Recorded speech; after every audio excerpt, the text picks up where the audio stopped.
Hey, good morning. It's day number 25, and 25 is the same as those big quarters Grandma gives you for your piggy banks. 4 quarters equals $1 or 100 pennies. So that means on day 25, we are 1/4 of the way through Grandma's 100 books that she's going to read to you.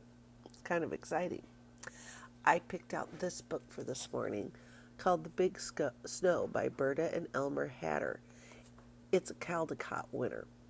And this book I got special because it's got 3 stories from these authors that won those awards.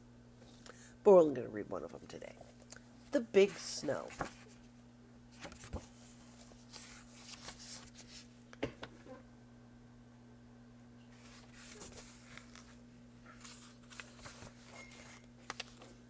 The Big Snow. Big goose up there. They really do make lovely pictures. And you can tell that they're trying to not do cartoons, but very realistic nature prints. The Big Snow.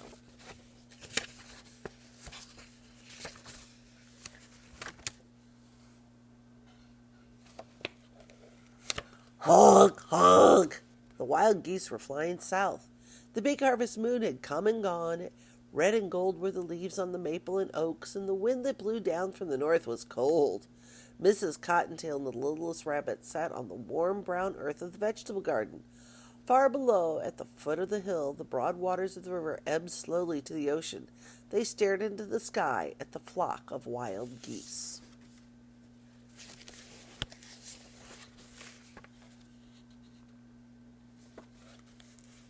"You know what that means," said Mrs. Cottontail. The littlest rabbit shook his head. He couldn't speak because his mouth was full of carrot tops. He didn't know why the geese were flying south. This was the first time he had seen them. "That means the cold winter days are near, and you will need a warm coat," said Mrs. Cottontail. "Eat plenty of cabbage leaves and carrot tops, and you will have a thick coat for the winter." The littlest rabbit nibbled another tender carrot top.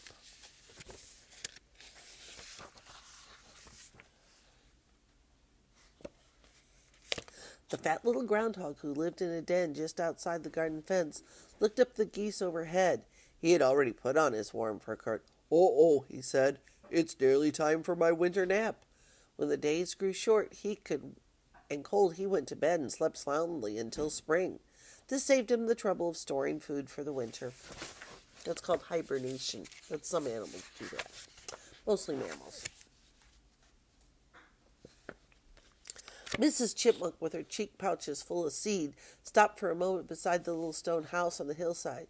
She had worked hard all summer and had stored plenty of seeds and nuts for the winter in a home deep beneath the rock pile. "Brr," she said, "it's getting cold. It's time for me to retire."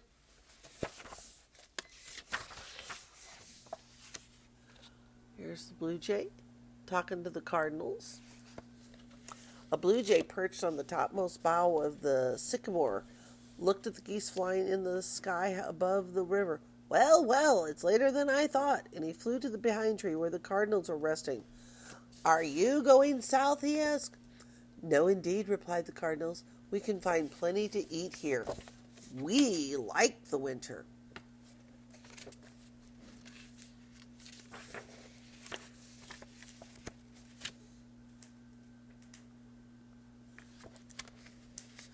Song sparrows chirped happily on the hillside. They paid attention to the geese in the sky, for they did not mind the cold weather. They knew that the meadow grasses were heavy with seed, and so were the birches and the ash trees. A bluebird sat on the roof of his house, built of cedar. He looked at a fat robin on the lawn below. "It's high time to go south," he called. "Not for me," said the robin. He tugged and pulled a fat worm out of the ground. "I'm staying here for the winter."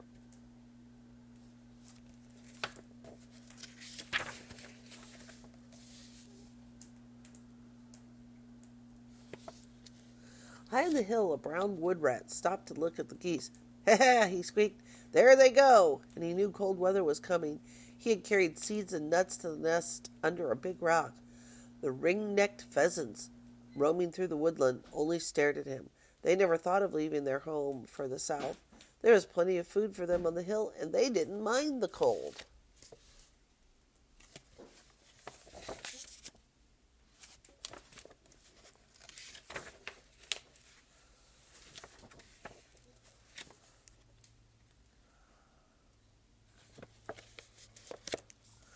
Caw, caw, caw!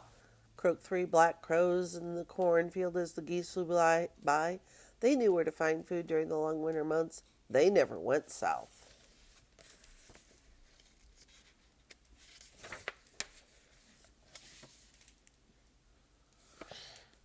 Every day during the harvest season, the red squirrels and the gray squirrels had been busy storing nuts and acorns and seeds under the leaves and logs that they hoped to find them during the lean winter months.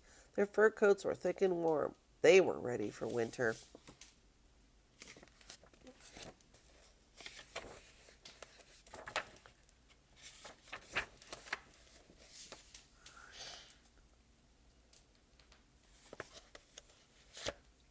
The pretty white-footed woodmouse flicked his long tail as he looked at the geese flying high in the sky. He knew that winter was coming, but he had worked hard and had a good supply of seeds stored away in his underground nest. He wouldn't be hungry for the months to come. The short-tailed meadow mouse didn't bother to look at the geese. Winter held no terrors for him. The tunnels made by the moles led to sweet plant roots and to the tulip bulbs in the garden. He would have plenty to eat.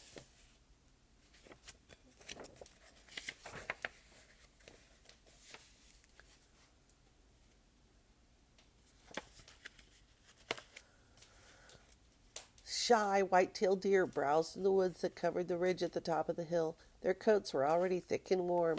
Some of the deer saw the flying geese, but never thought of leaving their woodland homes where there was food for all, growing so plentiful.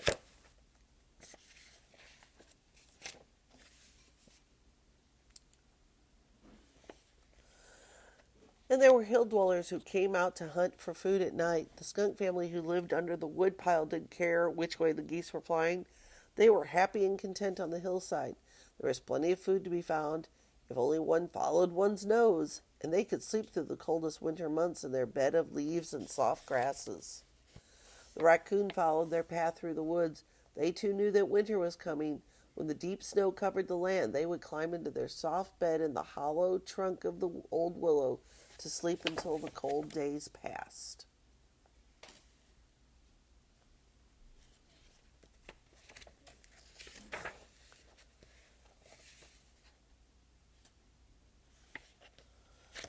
The days grew shorter and shorter. Then the first snow blew down from the north. When the round winter moon bathed the hillside in silvery light, the mice and the rabbits came out to dance and frolic. The skunks, the raccoon, and the deer left well-marked trails in the early winter snow. Then, the night after Christmas, there was a rainbow around the moon. The wise owl knew what that meant. A rainbow around the moon meant much more snow. Much more. Hoo, hoo, hoo! The sad trilling call of the screech owl was heard up and down and across the hillside.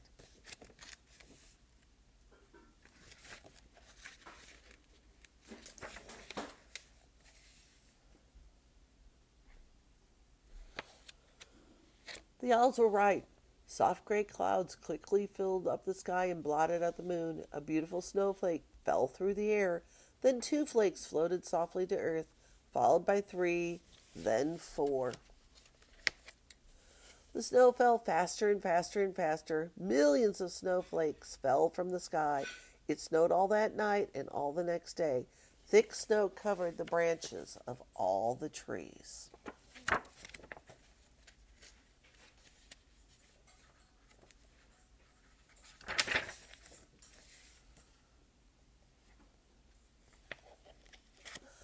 The snow was heavy on the roofs of the houses and barns, and a blanket of snow covered the meadows, the hills, and the valley.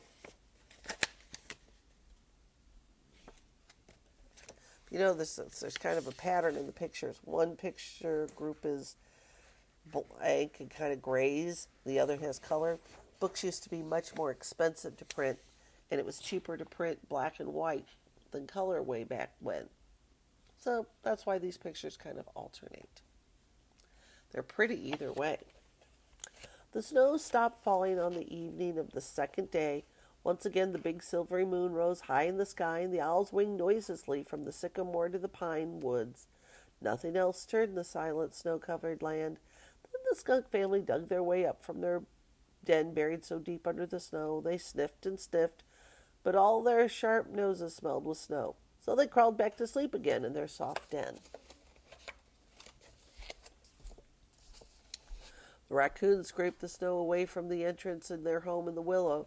They stared in wonder at the snow. Then they hurried back to sleep until spring in their soft, warm bed.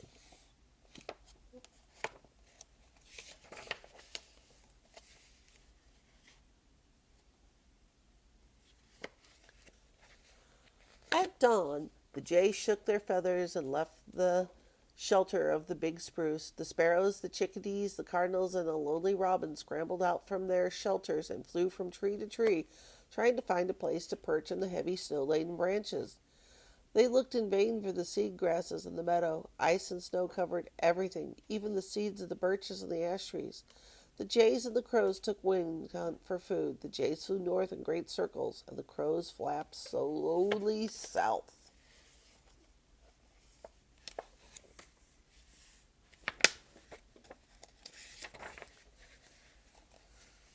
Look how deep the snow is on the deer's haunches. The deer huddled together in the deep woods. Drifts of snow covered the bushes and grasses that furnished them with food. The deer were hungry. Mrs. Cottontail and the little rabbit were hungry too. They came out from their nest underground to hunt for food.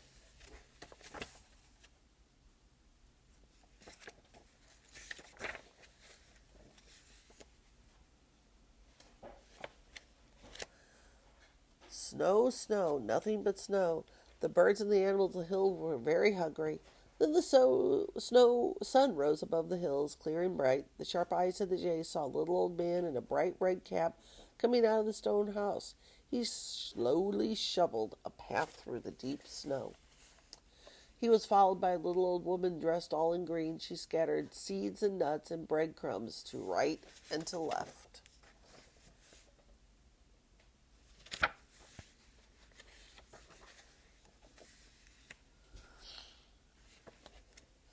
The cry of the blue jays echoed over the hillside. Food, food, food, they cried again and again, and all the birds on the hill heard the happy call.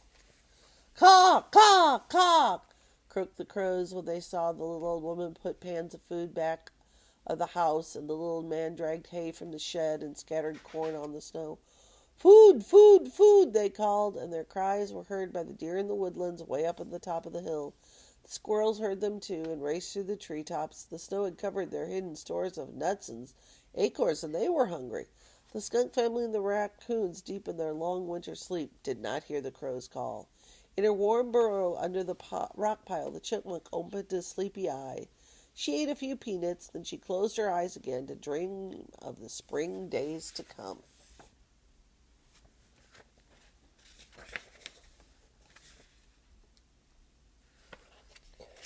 All the other animals hurried as fast as they could through the snow to the little stone house. The cardinals, the squirrels, the chickadees, and the lonely robin flew to the banquet, chirping and singing. The hungry pheasants in the wood heard the glad tidings and joined the happy throng.